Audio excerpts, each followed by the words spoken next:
Bonjour. L'égalité de traitement entre les hommes et les femmes dans le travail exige de l'employeur le respect de plusieurs principes. Parmi ceux-ci, citons entre autres l'interdiction des discriminations à l'embauche, l'absence de différenciation en matière de rémunération et de carrière, ou encore les obligations de rapport écrit et de négociation face aux représentants du personnel.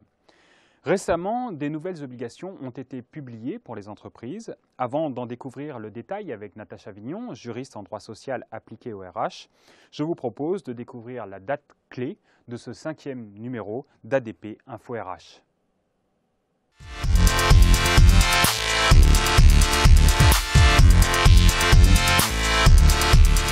La loi du 26 octobre 2012 portant création des emplois d'avenir crée deux nouvelles obligations sur l'égalité professionnelle entre les hommes et les femmes dans l'entreprise à compter du 1er janvier 2013. Un projet de décret est également prévu sur ce même thème. Quel en est le contenu? C'est l'objet de notre rubrique « Dans la loi ».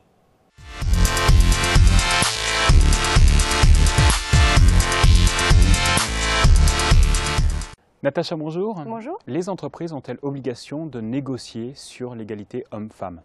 Alors initialement, l'employeur devait remettre au comité d'entreprise un rapport de situation comparé sur les conditions générales d'emploi et de formation des femmes et des hommes.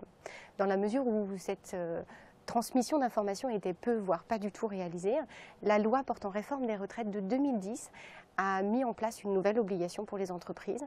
Elles sont maintenant obligées de signer des accords ou des plans d'action sur le sujet. Sont-elles sanctionnées si elles ne le font toujours pas? Depuis le 1er janvier 2012, une sanction financière est appliquée aux entreprises qui ne sont pas munies d'un accord ou d'un plan d'action. La loi du 26 octobre renforce encore cette obligation en 2 points.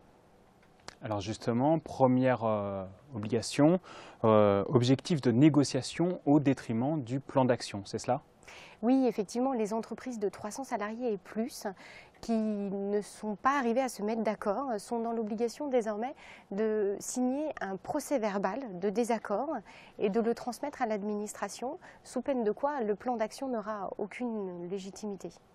Alors justement, première obligation, le renforcement des négociations au détriment du plan d'action. Effectivement, cette loi du 26 octobre prévoit qu'en cas d'échec des négociations, les entreprises d'au moins 300 salariés devraient signer un procès-verbal de désaccord. Ce procès-verbal de désaccord devient donc maintenant une condition nécessaire à la mise en place d'un plan d'action. Quelles sont justement les formalités de ce plan d'action? Alors, c'est justement la deuxième mesure de cette loi du 26 octobre qui prévoit dans son article 6 que désormais le plan d'action doit être transmis à l'administration. Il faut savoir que jusqu'à présent, aucune formalité de dépôt n'était prévue.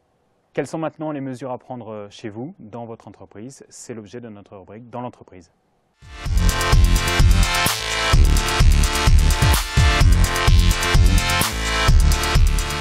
Natacha, quels sont les thèmes qui peuvent être choisis par les entreprises pour les accords ou les plans d'action concernant l'égalité homme-femme?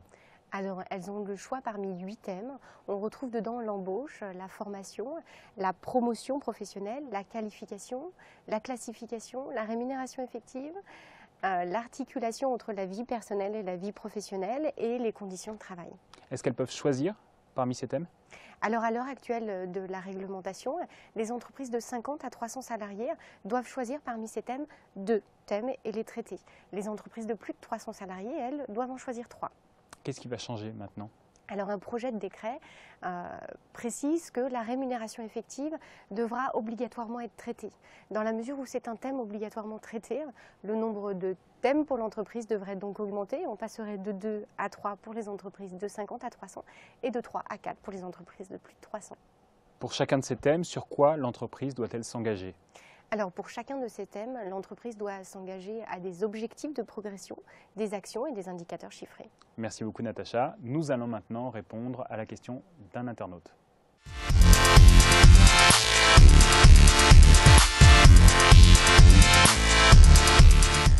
On nous demande d'abord à partir de quand ces obligations sont-elles applicables?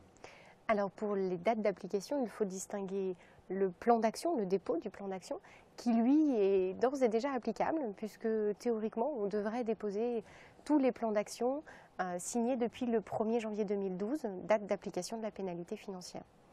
À cela, il faut ajouter la date d'application de la modification, c'est-à-dire l'ajout de la rémunération effective dans la signature des accords. Et cela ne sera effectif qu'une fois le décret définitivement signé et paru au JO. On nous demande également qui est concerné par la nouvelle formalité du dépôt du plan d'action.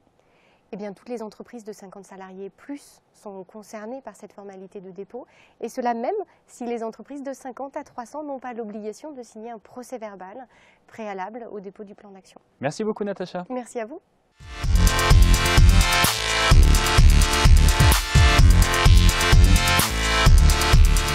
C'est maintenant la fin de cette émission. Voici ce qu'il faut en retenir. Les entreprises d'au moins 50 salariés ont obligation de négocier sur l'égalité homme-femme sous peine de pénalité.